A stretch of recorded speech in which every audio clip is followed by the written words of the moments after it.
আমি হাজী শেখ মোহাম্মদ মুজাম্মেল হক বলছি, কবিরাজ বাড়ি সাততলা সত্য অধিকারী কোনাবাড়ি কাজী। আমরা রোগীকে না দেখে না শুনে না বুঝা পার্সেল ও বিবিধ ওষুধ দেই না। আপনি যে কোনো সমস্যার জন্য নানাবিধ রোগের জন্য আসেন আমাদের এনে, আমি ছাড়াও 8 হয়তো 10 জন হাকিম কবিরাজ জ্যোতিষী আছে। আপনার যে কোনো সমস্যার সমাধান করার জন্য চেষ্টা করবো। সবকিছু মালিক আল্লাহ। কথা হয়েছে কি, আজকে একটা কথা বলবো। আপনি যদি মনে করেন ডায়াবেটিস কন্ট্রোলে রাখছেন বা কন্ট্রোলে আছে বা ডায়াবেটিস নাই, আপনি স্ত্রীর সাথে সহবাস করতে পারছেন, অনেকে তো অনলাইনে ওষুধ বিক্রি করে, আমি বলে দিচ্ছি। আপনি কাজু বাদাম, পেস্তা বাদাম, কাতিলা, আরবি গম, এবার সিয়া মুসলি, সমেত মুসলি, এলাচ, দারচিনি, জিরা, মিষ্টি সব, কালি জিরা, এরপরে জস্ত মধু, অশ্বগন্ধা, আলকোসির বীজ শোধন করে লইতে, এরপরে আপনার রেগমাইল, তারপরে কচি শিমুলের মূল, এগুলা সবগুলো একলগে পাউডার করেন। পাউডার কইরা আপনি 3 কেজি দুধের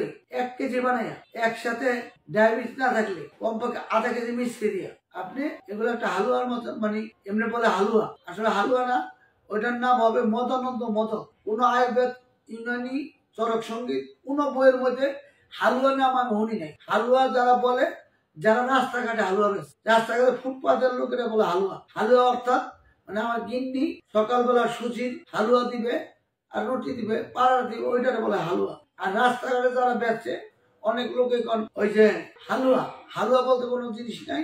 শুক্র জীবন আর দেখুন মা, মুকাল্লিস, শুক্র সঞ্জীবন, কামেশ্বর মোদক, মদানন্দ মোদক, মানে এমনি এই যেটাকে হালুয়া বল, অমুক জাতের ওষুধের নামের অভাব নাই। চোরের পাখির নিমাই, মানে এটা কোনো অভাব নাই।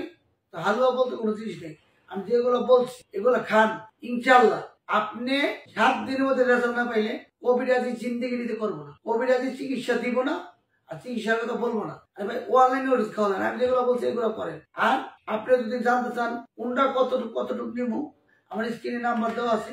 অন্যান্য রোগের জন্য আমাদের কবিরাজ বাড়ি নানাবিধ রোগের চিকিৎসায়, মানসিক ও শারীরিক, নারী ও পুরুষের, হিন্দু মুসলমান নাই, 400 বা 440টা বা 50টা ধর্মের সব লোকেরই চিকিৎসা আছে। চিকিৎসা কোনো ধর্ম অধর্ম নাই, আমরা মানুষ, এইটাই সত্য।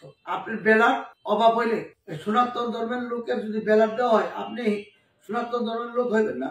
আর মুসলমানের বেলার যদি আপনার শরীরে দেওয়া হয়, আপনার ওই হিন্দু হইবেন না। একটা জিনিস যে কি, মানুষের জন্য এটাই বড় কিছু। একদিন থাকবো না, কিন্তু কথাগুলা এমন হইতে পারে গিরিজ মুখে থেকে যেতে হয়। আপনি যদি আরো কিছু জানতে চান, আমাদের বিদ্রোহ কবি কাজী নজরুল ইসলাম সর্বোচ্চ মেট্রিক পাস সর্বোচ্চ হইতে পারে, অথচ বা ক্লাস 5 পর্যন্ত হইতে পারে। এই কাজী নজরুল ইসলাম এমন একজন ব্যক্তি ছিলেন, এত জ্ঞানী ব্যক্তি ছিলেন, 1 মিনিটে বইলেই কবি বই লিখে ফেলাইতেন, কবি বই ফালাইতেন। আর বিশ্বকবির বই না পড়া পর্যন্ত ডক্টরেট ডিগ্রি আনতে পারেন না। বিশ্বকবি এমন একজন বেরেনি লোক ছিল। শিক্ষা থাকতে হবে, জ্ঞান থাকতে হবে। জ্ঞান এসে বিশাল, জ্ঞান কাউকে ভাগ দেয় না। মা বাবা ছোটকালে বলতো, বাবা পড়ালেখা করো, সবকিছু ভাগ আছে, পড়ালেখার ভাগ নিব না।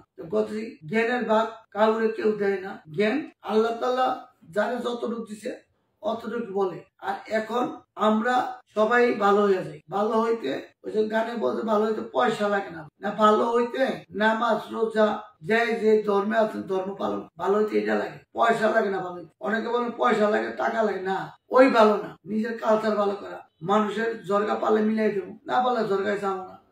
মানুষের পারলে উপকারে হাত বাড়াই দেবো, না পারলে থাইমা থাকো। এখন আমাদের পৃথিবীতে হযরত মুহাম্মদ সাল্লাল্লাহু আলাইহি ওয়াসাল্লাম বলছে, এমনও কিছু কিতাবে আছে 20 হিজরির পরে কি হবে আমি নিজেও জানি না। আবার এমন কথা বইলে গেছে, এক সময়তে কোরআনে আছে, এক সময়তে হাজার হাজার মন লোহা আকাশে উড়বে। দেখেন না, আমার দাদাই তো হজ করে আসছে স্টিমারে, আর আমি হজে গেছিলাম 2012-তে, বড় হজে প্লেনে। একটা প্লেন হাজার হাজার মন লোহা যাই কিছু হাজার হাজার মন নিয়ে আকাশ দাউড়ে। রাসূলের কোন কথা মিথ্যা আছে? রাসূল আমাদের মতন না, রাসূলের একটা পশমের সমান আমাদের ক্ষমতা নাই।